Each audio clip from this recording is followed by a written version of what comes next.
Hello! Today I'm going to be talking about all the books that I got for Christmas. Books are pretty much the only thing I asked for from my parents, and then my lovely friend sent me some books in the mail as well. So let's just get into it. First I'll go over the two books from my friend, the first of which is A Certain Hunger by Chelsea G. Summers. I don't know much about this book. I do know that it has to do with cannibalism, and it follows our main character Dorothy, who's a food writer. The back says that the satire of early foodieism, a critique of how gender is defined, and a showcase of virtuoso storytelling. I've wanted to pick this book up for a while, so it's actually perfect that my friend bought it for me, and I'm excited to get into it. Then she also got me The Lover by Marguerite Duras.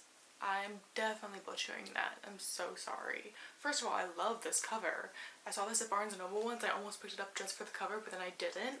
So it's just nice that someone else gifted it to me instead. This book is set in the pre-war Saigon of Marguerite Duras' childhood. This haunting story of a tumultuous affair between an adolescent French girl and her Chinese lover takes place in the waning days of France's colonial empire. Sounds good, I'm into it. Now let's just get into all the books my parents bought me. First of which is Hellbent by Leigh Bardugo. This is the sequel to Ninth House, which is her dark academia book that I read a couple years ago and loved. Essentially, if you don't know, Ninth House follows our main character Alex, who years ago was the only survivor of this like really terrible homicide. And after that happens, I believe she can like see ghosts. It's been a couple years, so my memory's hazy. But essentially she's given a free ride to Yale as long as she monitors like the occult secret societies of Yale. And then some sinister stuff happens. So this is a sequel. I don't know anything about what happens in this book specifically, but I'm excited to find out. Next, we have Station 11 by Emily St. John Mandel. I don't know much about this one, but I've heard about it so much, so I just had to pick it up. Well, I had to ask for it for Christmas. What I know about this book is that it's post-apocalypse. I think it's like after a pandemic or something, and there's like this trope of Shakespearean actors that roam from place to place to place. That's all I know, that's all I want to know. Next, we have Stepford Wives by Ira. I wanted this because I saw the movie from the 70s and it was just so fucking good that I had to read the book. The back says, for Joanna, her husband Walter, and their children, the move to beautiful Stepford seems almost too good to be true. It is. For behind the town's idyllic facade lies a terrible secret, a secret so shattering that no one who encounters it will ever be the same. So again, I'm hoping that I like the book better than the movie.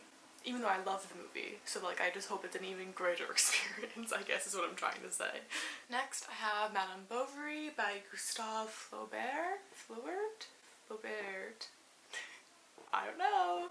I should start looking up how to pronounce names instead of just winging it the second that it happens. This is a classic. It's in the beautiful cloth-bound classic edition.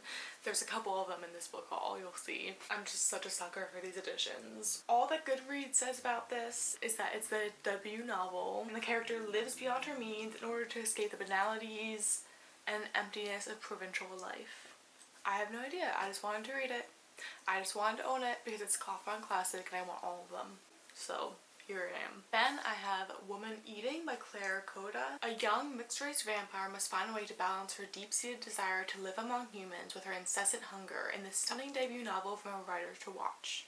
I've heard a lot about this one as well. I think A Clockwork Rita included it on her favorite books of the year, so that makes me really want to pick it up. Next is the only book I didn't ask for, but my dad picked it up for me anyway, and that is Rosemary's Baby by Ira Levins. So if you're sensing a theme here, it makes sense. Rosemary Woodhouse and her struggling actor husband Guy are thrilled to move into Bramford, a sought-after Manhattan apartment building prized for its Victorian details and gargoyled facade. Yet as they learn of a darker side to the building's history and become acquainted with their overly attentive neighbors, unspoken tensions enter into the young couple's relationship. Matters improve when Guy lands a major role and Rosemary at last becomes pregnant. But as her pregnancy takes frightening turns, Rosemary begins to question if her neighbor's heightened interest is strictly innocent or if their motivations, and those of Guy himself, portend terrifying consequences for her and her unborn child. I've never seen Rosemary's Baby, but I've always wanted to, but now I have to read the book first since I have it. Next, another classic, Crime and Punishment. I'm gonna butcher this, okay? By Fyodor Dostoevsky. That's my guess. This book follows our main character who commits an act of murder, and that's all I know. I was gonna try to read off like the Goodreads synopsis, but I'm not even gonna try. That's all I know about this book. That's all I want to know before going into it. And it's beautiful. It's a beautiful edition. That's all that matters. We might as well just get through the rest of the Clothbound Classics while at it. So the next is Mansfield Park by Jane Austen. This book I'll read off the Goodreads synopsis for. Taken from the poverty of her parents' home in Portsmouth, Fanny Price is brought up with her rich cousins at Mansfield Park, acutely aware of her humble rank and with her cousin Edmund as her sole ally. During her now I can't speak. During her uncle's absence, the Crawfords arrive in the neighborhood, bringing with them the glamour of London life and a reckless taste for flirtation. So that sounds interesting. I've never seen any movies. I've never read the book. I've never interacted with this piece of media at all. So I'm interested. And it's one of the only 2 books by Jane Austen that I have left. The other book by Jane Austen that I haven't read is Northanger Abbey. All I know about this book is that it's supposed to be her gothic book, and I love gothic books, so I'm so into this. I'm so excited about this. Next book I have is Girls Against God by Jenny Hval. This book, it says, oh, that's cool. It's got a picture in the little thing. First of all, can we talk about this cover? Can we talk about this title? Like, it's all attracting me. That's the only reason I got this. I actually don't even know what it's about, but the cover and the title just really pulled me in. The synopsis says, "Welcome to small town Norway. White picket fences run in strict rows and strict white Christian values run deep. Here, a teenage woman gives into the lure of rebellion offered by the upstart black metal scene. She's a creature of obscure creativity and of a hatred she holds dear. She moves to Oslo, a site of weird convergences. A coven of witches cook up curses. Demons descend on a cafeteria. A time-traveling Edvard Munch joins a metal band, closely pursued by his pubescent model who has murder on her mind. Meanwhile, out deep in the forest, a group of squirrel girls lose their way and find only terrible strangeness." Sounds cool. After that, we have Notes on Heartbreak by Annie Lord. I feel like the title is self-explanatory. It talks about heartbreak. Back says, "This is a love story told in reverse. It's about the best and worst of love, the euphoric and the painful, the beautiful and the messy." I don't know why, I just was interested in this and I wanted it for Christmas. Then we have The Memory Police by Yoko Ogawa. On an unnamed island, objects are disappearing. First hats, then ribbons, birds, roses.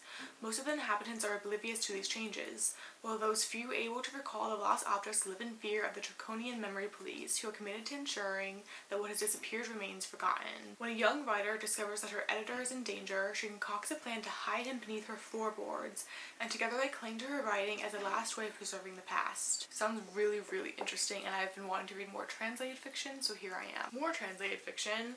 Breasts and Eggs by Miyoko Kawakami. On a sweltering summer day, Makiko travels from Osaka to Tokyo, where her sister Natsuko lives. She's in the company of her daughter, who has lately grown silent. Oh, my phone fell. Finding herself unable to voice the vague yet overwhelming pressures associated with adolescence. The stories of these 3 women reunited in a working-class neighborhood of Tokyo is told through the gaze of Natsuko, 30 years old, an aspiring writer haunted by hardships endured in her youth. Over the course of their few days together in the capital, Mino Reiko's silence will prove a catalyst for each woman to confront her fears and family secrets. I've seen this a lot on TikTok. The name drew me in. What can I say? It doesn't take much. Next is Eve's Hollywood by Eve Babbitt. This is a non-fiction memoir collection of essays by Eve Babbitt. I really enjoyed Black Swans by her, so I wanted to pick up more of her work. Then we have The Book of X by Sarah Rose Etter. This book, oh, there's a sticker on the back covering the synopsis. That's great. I have to look it up. The Book of X tells the tale of Cassie, a girl born with her stomach twisted in the shape of a knot. From childhood with her parents on the family meat farm, to a desk job in the city, to finally experiencing love, she rebels with her body, men, and society, all while imagining a softer world than the one she is in. I picked this up because I really loved Ripe by the same author and I wanted to read her other work. Well, I didn't pick it up. I asked for it for Christmas, but that's a given for all of these. Next, we have Against the Loveless World by Susan Abuhawa.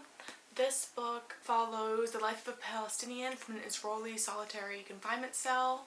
As a young woman, she dreamed of marriage and modern appliances, but found herself a jilted bride, struggling with displacement, refugeehood, abandonment, and sexual exploitation. A foul-mouthed critic and passionate dancer, Nell finally returns to Palestine, where she is transformed by the power of her roots, literature, and love. There, she reemerges a radical political thinker who risks everything to reunite her family with their native land. Obviously, with the genocide happening in Palestine, reading books by Palestinian authors is even more important nowadays. I'm really excited to pick this one up. And then the last thing I have to show you is the Hunger Games trilogy.